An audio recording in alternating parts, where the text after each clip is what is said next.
Assalamualaikum warahmatullahi wabarakatuh. Halo, di video ini saya Yosa Gianendra dan rekan saya Viral Kolbi Hidayat akan menjelaskan beberapa tools-tools yang ada di Revit. Saya akan menjelaskan di bagian arsitektur dan struktur, dan rekan saya Viral Kolbi Hidayat akan menjelaskan di bagian insert, meshing, and site. Oke, jadi pertama kita buka dulu aplikasi Revit. Ini adalah menu awal atau tampilan awalnya.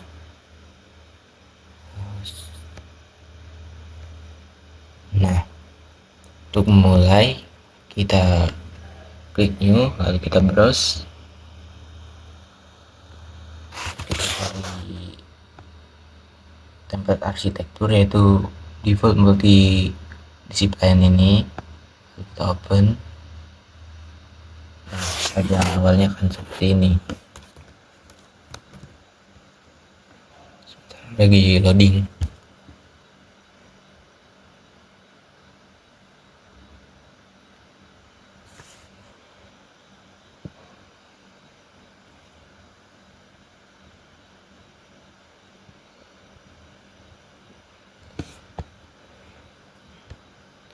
Oke, jadi tampilan awalnya seperti ini. Pertama saya akan menjelaskan di bagian arsitektur apa saja yang ada di dalam arsitektur ini. Di bagian arsitektur ini kita punya tool wall yang dipakai buat dinding di model bangunan. Dinding ini bisa buat pembatas kayak seperti inilah, layaknya dinding pada umumnya. Nah, di sini di bagian wall ini ada tiga pilihan atau tiga jenisnya. Yang pertama itu wall arsitektural ya. Ini dinding biasanya yang dipakai buat ngebatas ruang, misalnya dinding kamar atau dinding luar bangunan, jadi lebih ke elemen arsitektur aja seperti dinding umumnya. Nah, yang kemudian ini ada wall struktural. Nah, yang ini dinding yang punya fungsi struktur juga, jadi selain jadi pembatas ruang, dia juga bisa ikut menahan beban bangunan. Ini ada gambarnya, sebentar. Nih.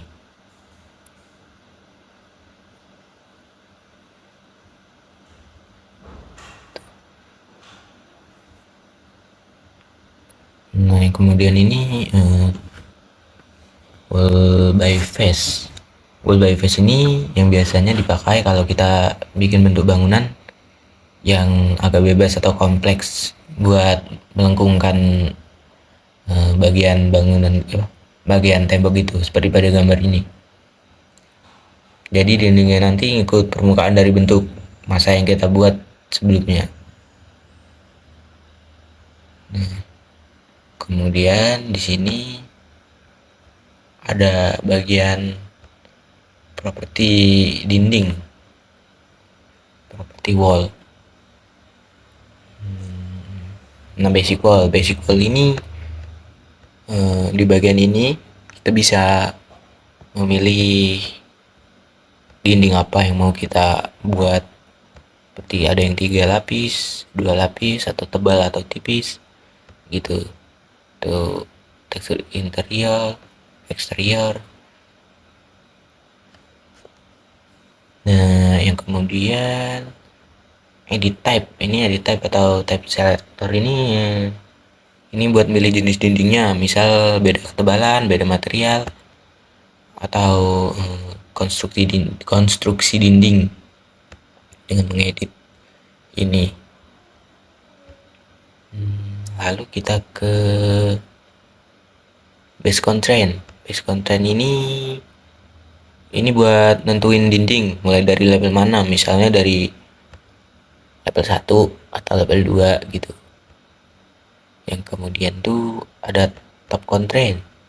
Kali ini buat nentuin batas atas dindingnya sampai level mana. Ini tuh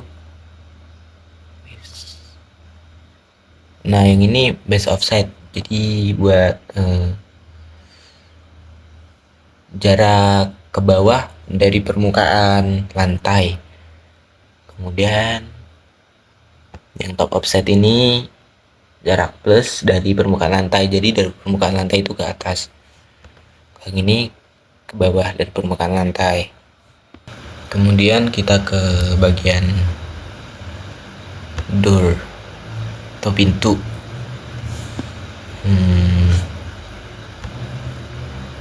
Nah, yang ini untuk ukuran pintu. Lalu edit type-nya ini type selector ini buat milih jenis pintu yang dipakai, misalnya ukuran atau model pintunya lah. Oke, kemudian kita ke bagian window atau jendela ya. Nah, review juga ada beberapa tipe jendela yang bisa kita pilih lewat ini tab selector, sama seperti yang sebelum-sebelumnya, dinding tadi atau pintu. Nah, untuk propertinya sila jendela ini sama seperti pintu tadi ya, ini udah digunakan untuk mengatur ketinggian bawah jendela dari lantai, biasanya untuk nentuin seberapa tinggi posisi jendela dari lantai gitu.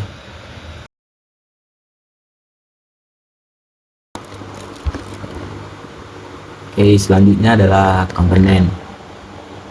Komponen ini dibagi jadi dua.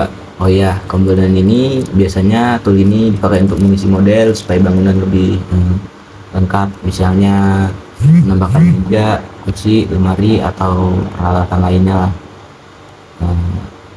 elemen tambahan ke dalam bangunan gitu. Yang pertama itu basic komponen. Ini tuh yang paling sering digunakan. Dia digunakan untuk menempatkan komponen dari library ke dalam model. Yang kedua ini model in place. Kalau yang ini dipakai untuk membuat komponen langsung di dalam project. Biasanya kalau bentuk yang kita butuhkan tidak tersedia di library gitu. Ini apa? Propertiesnya ya mirip-mirip kayak sebelum-sebelumnya gitu. Ada tab selector, edit type ini, pilih ini untuk memilih model-modelnya.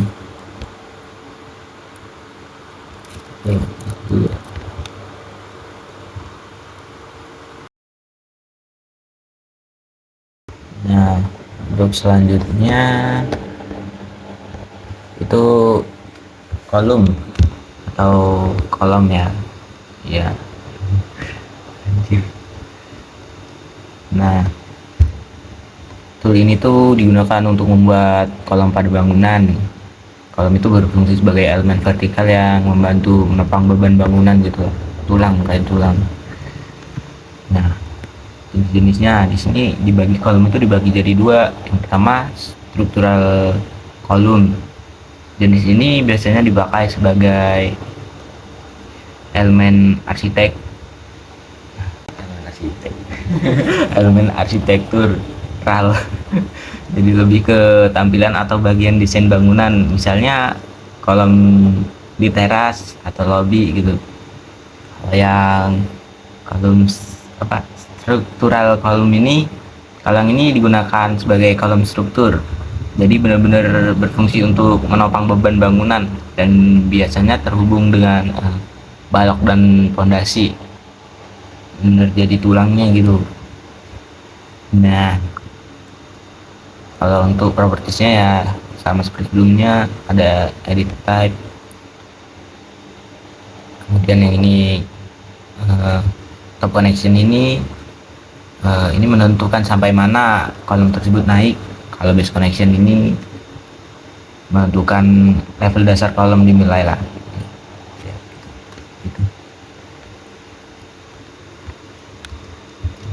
Oke. Nah, selanjutnya itu roof. Ini digunakan untuk membuat atap. Nah, aduh, tadi roof ini dibagi menjadi beberapa bagian lah, ada jenis-jenisnya. Pertama itu roof by photoprint. Ini yang cara yang paling sering dipakai. Kita membuat atap dengan mengikuti bentuk bangunan atau garis yang garis dinding yang udah ada gitu. Ini paling basicnya lah. Selanjutnya by extrusion. Kalau yang ini kita ngebuat atap dengan cara mengekstruksi profil bentuk atapnya. Biasanya dipakai kalau bentuk atapnya agak berbeda atau lebih spesifik lah.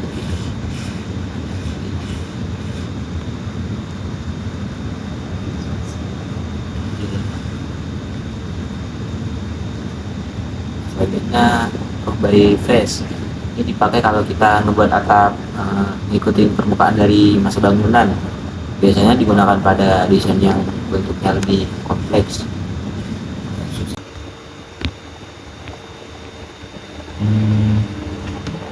Nggak beda jauh dari yang sebelum-sebelumnya, sama seperti modelnya, edit type seperti sebelum-sebelumnya, base level, level. Nah, mungkin ini ada beda di bagian ini, slope. Ini digunakan untuk mengatur kemiringan atap gitu. Semiring apa, berapa derajat. Nah, yang selanjutnya itu ada ceiling. Nah, tools ini tuh digunakan untuk ngebuat plafon atau langit-langit ruangan di dalam bangunan gitu. Ya, plafon lah. Biasanya ceiling ini dipasang untuk menutup bagian atas ruangan, sekaligus menyembunyikan instalasi seperti lampu, kabel, atau apa itu rusuk buat genteng itu. Nah ya, nggak ada jenisnya. Sekarang ke propertiesnya ya. Oke, kita klik dulu. Nah, properties ya seperti pada umumnya pada sebelum-sebelumnya lah. Ini ada edit type sama ini level ini ya menentuin plafon tersebut berada di lantai berapa gitu, lantai yang mana. Nah, setelah itu floor ya. Floor ini dibagi menjadi beberapa bagian juga nih. Nah, sebelumnya floor ini digunakan untuk membuat lantai. Floor itu adalah lantai. Ini berfungsi ya sebagai lantai pada umumnya gitu. Permukaan tempat aktivitas gitu. Aktivitas buat naruh karpet. Buat lantai bisa untuk kebutuhan arsitektur, misalnya lantai ruang atau koridor. Yang ini struktural floor ini, kalau yang ini digunakan sebagai lantai struktur yang ikut menahan dan menyalurkan beban bangunan gitu. Floor by face ini bisa dibentuk-bentuk. Ini saya lupa. Nah, kita lanjut ke properties. Mungkin ya nggak beda jauh ya propertiesnya seperti sebelum-sebelumnya ya. Ada type selector atau edit type ini, leveling,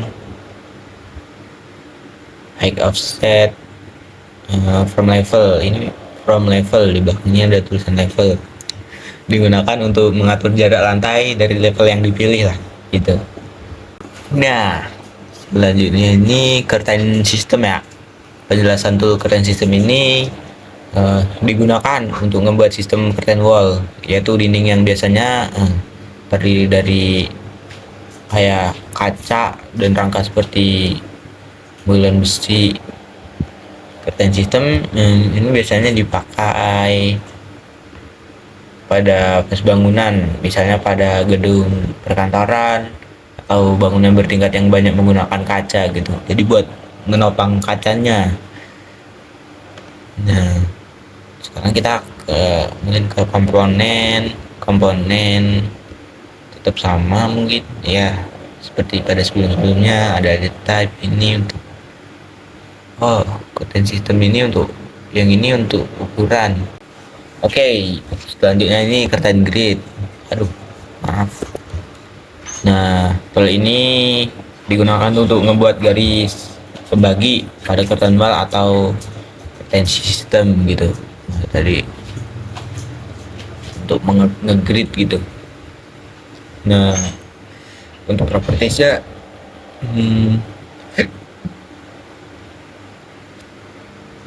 sama ya, kurang lebih ada sama, mirip-mirip sama sebelumnya. Edit type, terus ini fungsi curtain grid ini untuk mengatur pola pembagian panel pada curtain wall gitu, sama curtain wall yang tadi yang kita jelasin sebelumnya. Dan itu juga bisa menjadi tempat pemasangan mullion, yaitu rangka yang menopang panel kaca gitu, kayak tulang-tulangan untuk kaca gitu ya, kerangka. Nah, lalu di sini ada model teks ya.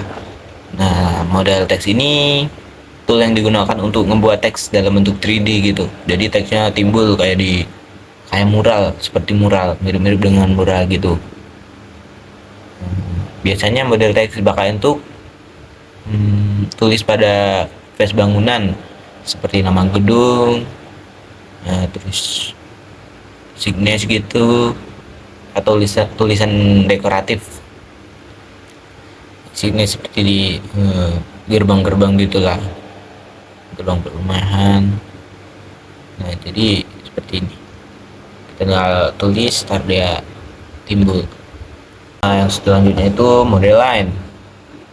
Model line ini tool yang digunakan untuk membuat gravitasi yang menjadi bagian dari model 3D Revit gitu.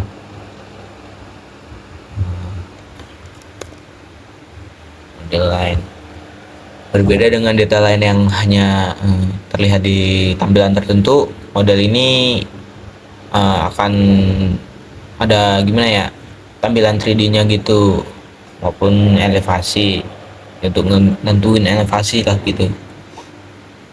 Itu untuk gambar garis menggunakan bentuk yang tersedia seperti line, rectangle, circle, atau arch. Untuk properties mungkin lah sama seperti sebelumnya, mirip-mirip. Nah, untuk propertiesnya dari view scale ini untuk mengatur skala pada gambar tampilan denah, misalnya 1:100, 1:50, atau skala lainnya sesuai kebutuhan gambar gitu. Display model ini untuk mengatur bagaimana model ditampilkan di view, misalnya normal atau tampilan tertentu gitu. Nantinya ada detail level, ini digunain untuk mengatur tingkat detail model yang ditampilkan, mau sedetail apa gitu.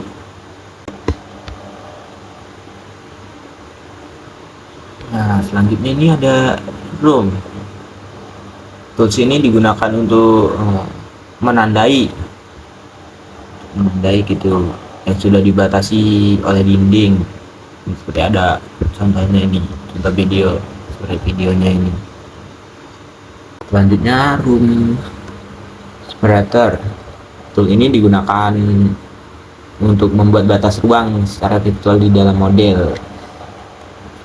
Jadi kalau biasanya batas ruang dibuat oleh dinding, dengan room separator kita bisa membuat batas ruang tanpa harus membuat dinding terlebih dahulu gitu.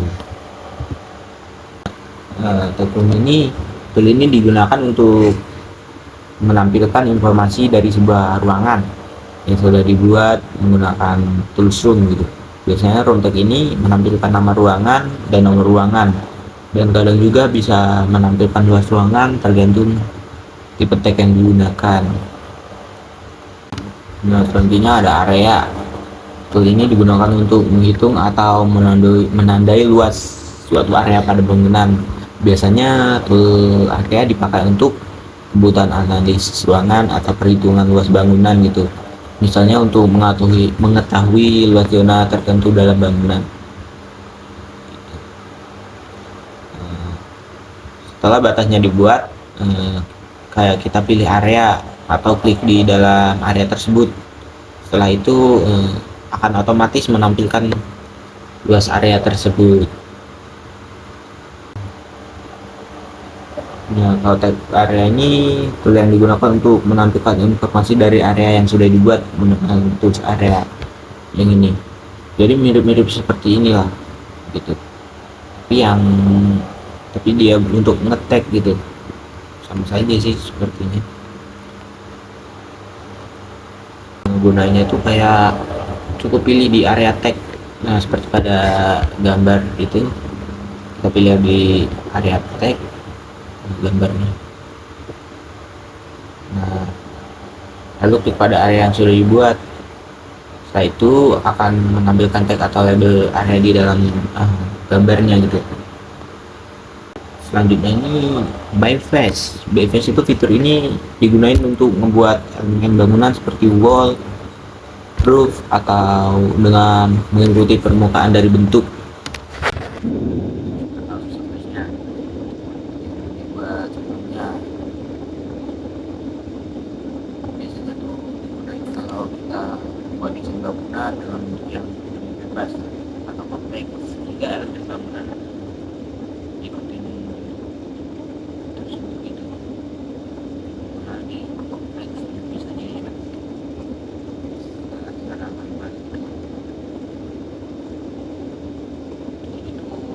biasanya kita harus buat masa bangunan dulu. Udah ada masa bangunannya atau bangunannya, nah itu kita pilih elemen yang ingin dibuat, misalnya lantai face atau face dan di sini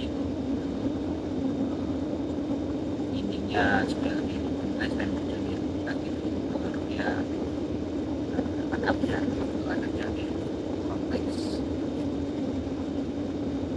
Jadi ini mudah kita banget untuk membuat elemen bangunan pada bentuk yang tidak biasa gitu.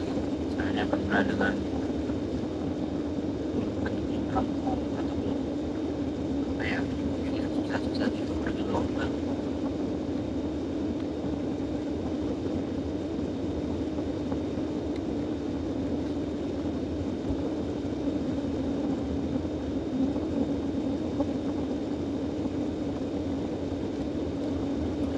Selanjutnya kita ke sub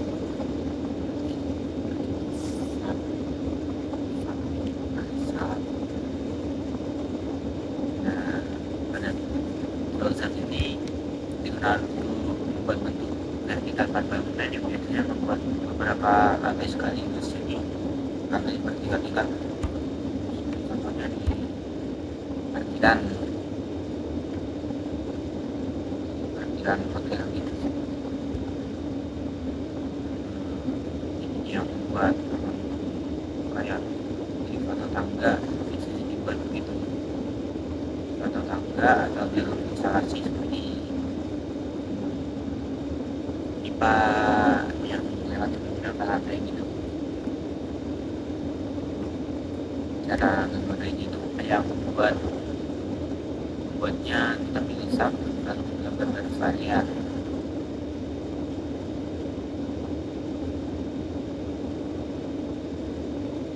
Itu kayak buat beban vertikal yang menembus beberapa lantai gitu. Jadi umpamanya ada 10 lantai, jadi dia menembus dari bawah sampai lantai paling atas gitu. Level yang ditentukan sampai level berapa gitu.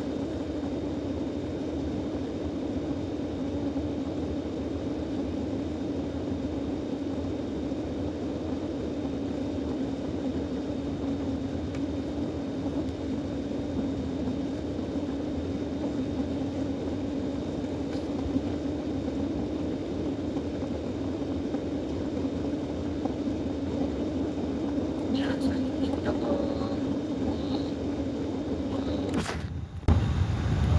berapa nih, wall opening. Nah, ini tuh dipakai untuk membuat bukaan pada dinding, misalnya untuk ventilasi, terus lubang instalasi atau eh, bukan lain yang apa ya, tidak menggunakan pintu atau jendela. Jadi kayak memotong apa, dinding itu supaya ada bolongannya gitu.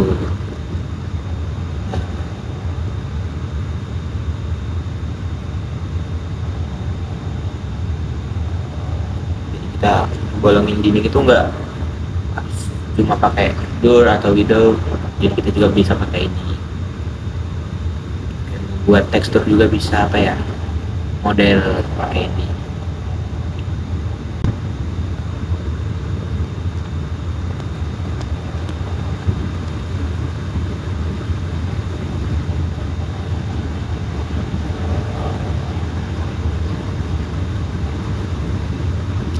Nah, untuk selanjutnya itu vertikal. Ini tuh digunakan untuk membuat bukaan vertikal pada elemen bangunan, biasanya untuk membuat lubang yang menembus lantai atau atap gitu. Mirip-mirip seperti ini, wall opening, tapi dia vertikal ke atas. Nah, sebenarnya dormer itu membuat lubang pada atap, jadi seperti di gambar. Jadi di atap itu bisa dilubangin, dan di atas lubang itu dikasih atap lagi, seperti buat naruh jendela gitu biasanya. Selanjutnya ini adalah grid ya. Nah, grid ini untuk menggambar garis gitu di area denah. Setelah itu grafitnya tuh otomatis gitu, kayak ngasih nama-nama gridnya kayak 1 2 3 atau ABC,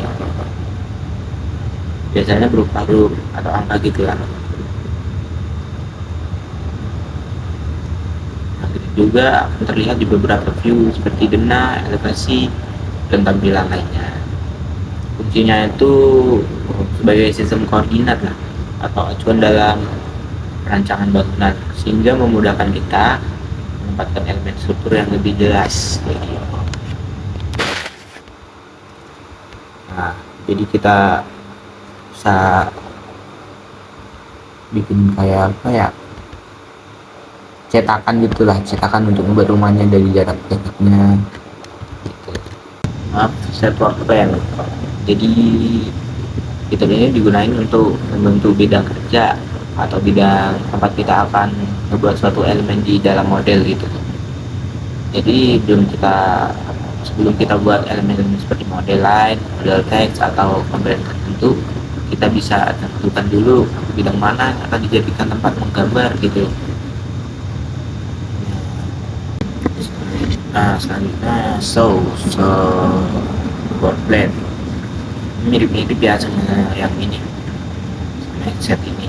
Jadi ini digunakan untuk menampilkan bidang kerja yang sedang kita gunakan dalam model.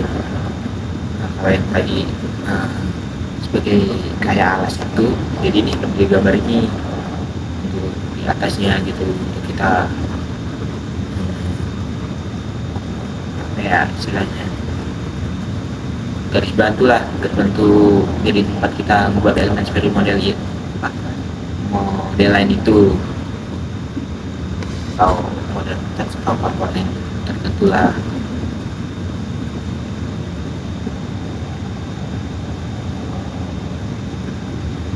Jadi itu akan menampilkan bidang kerja yang sedang aktif pada view tersebut. Ada yang show ini buat nampilin lah gitu, bidang apa yang lagi aktif.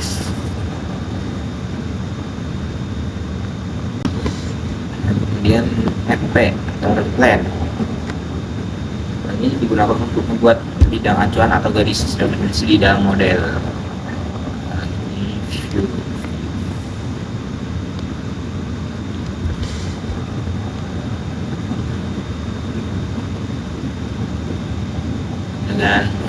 viewer ya.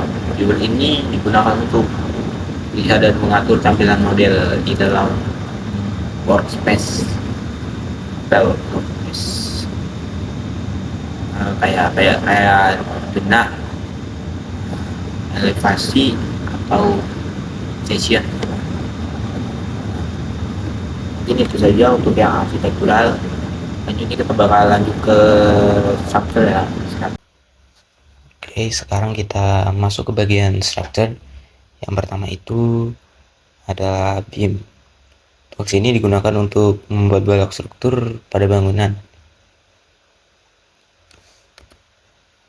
Balok ini biasanya berfungsi untuk menyalurkan beban dari lantai atau atap ke kolom. Jadi merupakan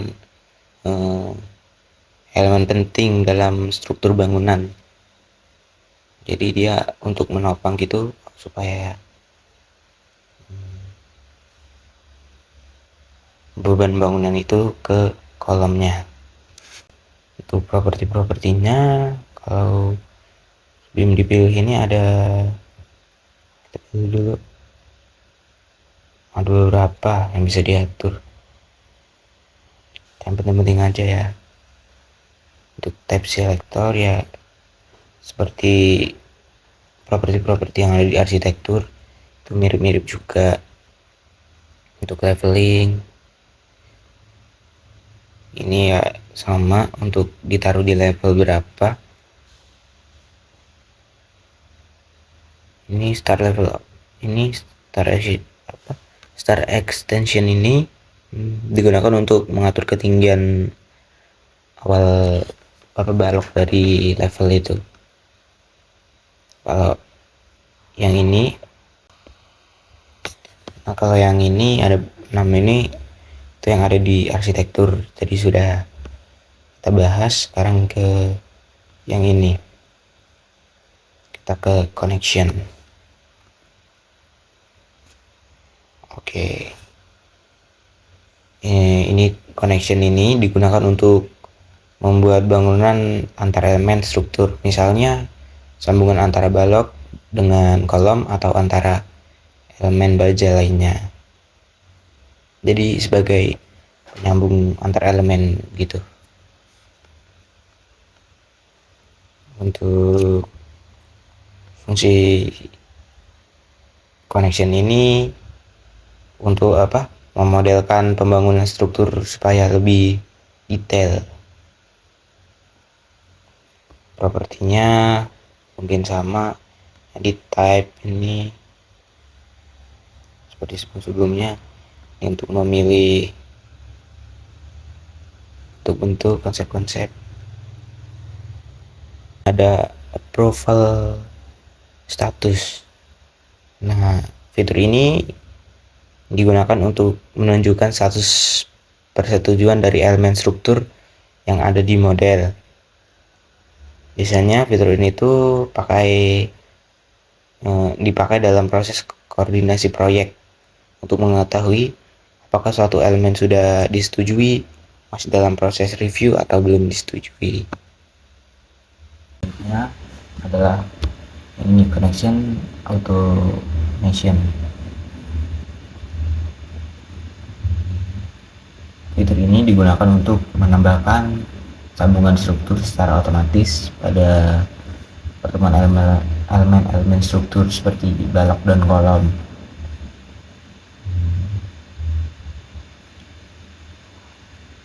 Jadi sama seperti yang ini, tapi yang ini otomatis, jadi kita tidak perlu menambahkan sambungan satu persatu atau secara manual, jadi bisa otomatis.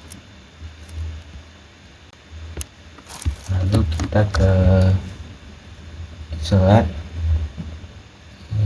Jadi tools ini digunakan untuk membuat fondasi tapak yang biasanya berada tepat di bawah kolom gitu. Fondasi ini bahasanya cakar ayam kalau bahasa yang sering dipakai gitu. Fondasi ini berfungsi untuk menyalurkan beban dari kolom ke tanah sehingga bangunan bisa berdiri stabil, jadi bangunan itu kokoh. kolomnya juga tidak bergerak untuk mengunci kolom. Selanjutnya kita ke structural foundation atau sering disebut FT. Ini untuk membuat fondasi supaya plat atau slab yang menutupi area tertentu di bawah bangunan. Selanjutnya ada isolate. Jadi ini berupa fondasi flat atau slab yang menutupi area kolom, area tertentu seperti kolom di bawah bangunan. Nah, yang selanjutnya ini structural foundation atau sering disebut FT, digunakan untuk membuat fondasi berupa plat atau slab yang menutupi area tertentu di bawah bangunan. Jadi sedikit beda dengan yang isolate ini. Yang isolate ini hanya di bawah kolom, yang ini ada di bawah wall. Lalu kita ke slab.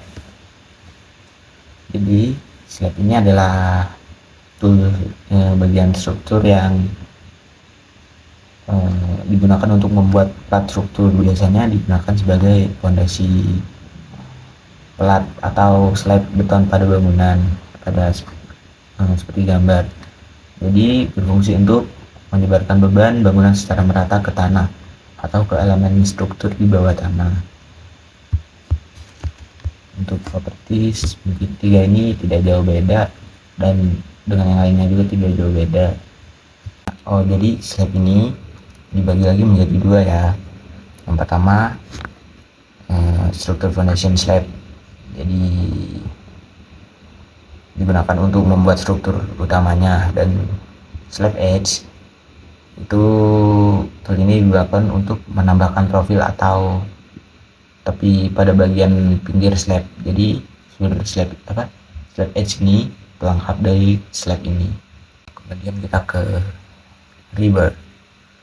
Nah, rubber ini untuk membuat tulangan baja pada elemen struktur beton seperti pada kolom, balok atau slab. Jadi ini buat pelengkap dari slab ini.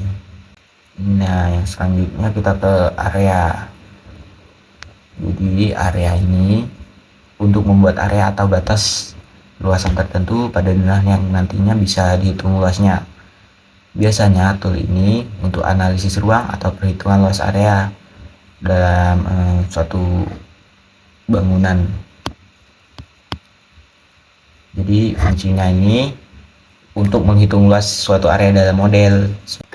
Area ini ada beberapa properti yang penting. Kita ke detail number dulu. Digunakan untuk memberi nomor pada area. Selanjutnya kita ke patch. Jadi patch ini adalah tools untuk membuat jalur atau garis lintasan pada elemen struktur. Biasanya untuk membantu dalam penempatan elemen tertentu seperti tulangan atau komponen struktur lainnya. Patch ini berfungsi sebagai garis panduan atau garis bantuan yang menunjukkan arah atau jalur dari suatu elemen model. Jadi intinya patch ini digunakan untuk membuat garis jalur sebagai panduan dalam pemodelan elemen struktur. Selanjutnya ke fabric area. Jadi ini adalah tools untuk membuat anyaman baja. Berbeda dengan rubber tadi. Rubber tadi berbentuk bata tulangan satu persatu, tapi yang fabric area biasanya digunakan untuk lembaran mesh. Jadi fabric area ini digunakan untuk menambahkan tulangan gitu berupa wire mesh pada area beton, biasanya pada slab atau lantai. Tool ini tuh digunakan untuk menambahkan lembaran tulang atau mesh pada elemen beton. Jadi untuk memperkuat ada beberapa properti yang bisa diatur, diantaranya ini sama seperti sebelumnya. Tadi juga edit type, location ini untuk mengatur apakah ini di atas atau di bawah gitu naruhnya. Di sini ada view visibility stage. Nah, ini tuh fitur digunakan untuk mengatur elemen apa saja yang terlihat atau disembunyikan pada suatu view. Jadi kita bisa memperlihatkan atau hide fitur-fitur tersebut.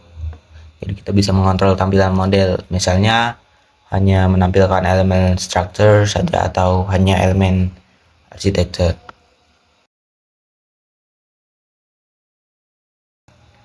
Lalu kita ke cover. Nah, fitur ini tuh digunakan untuk mengatur jarak antara tulang baja dengan permukaan beton. Jarak ini penting supaya tulangan tidak terlalu dekat dengan permukaan beton sehingga terlindung dari korosi dan kerusakan. Gitu.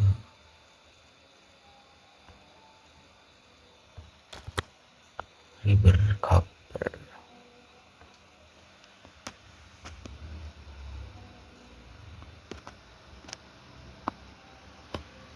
Ya, jadi selanjutnya adalah rubber cover. Tool ini digunakan untuk membuat sambungan antara dua batang tulang atau baja pada elemen struktur. Jadi tools ini untuk menyambungkan gitu ya, tulangan baja antara dua struktur yang perlu disambungkan tanpa harus menggunakan overlap yang panjang. Jika untuk menyambungkan kedua struktur itu tidak sampai atau kurang panjang, itu bisa menggunakan ini rubber coupler. Untuk komponen ini yang ada di arsitektur tadi. Model teks juga sudah, ini sudah semua.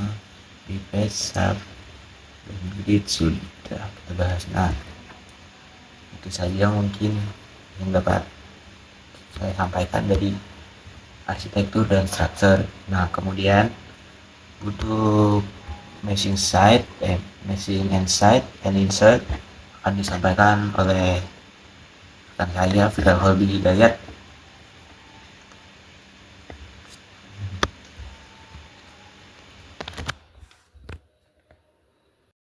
Assalamualaikum warahmatullahi wabarakatuh. Perkenalkan, nama saya Viral Kalbi Hidayat dengan NIM 125 Di sini saya akan melanjutkan penjelasan dari teman saya, Yosa. Nah, saya di sini akan menjelaskan insert. Insert ini biasanya digunakan untuk memasukkan file atau elemen tambahan ke dalam proyek. Contohnya load family, yang digunakan untuk memasukkan objek dari library Revit seperti furniture atau komponen lainnya. Kemudian ada import cat atau link cat, yang memungkinkan kita memasukkan file dari software lain seperti AutoCAD. Selain itu, kita juga bisa memasukkan gambar atau file lain sebagai referensi desain. Lanjut kita ke masing insight. Masing insight ini biasanya digunakan untuk membuat bentuk massa bangunan atau mengatur elemen tapak.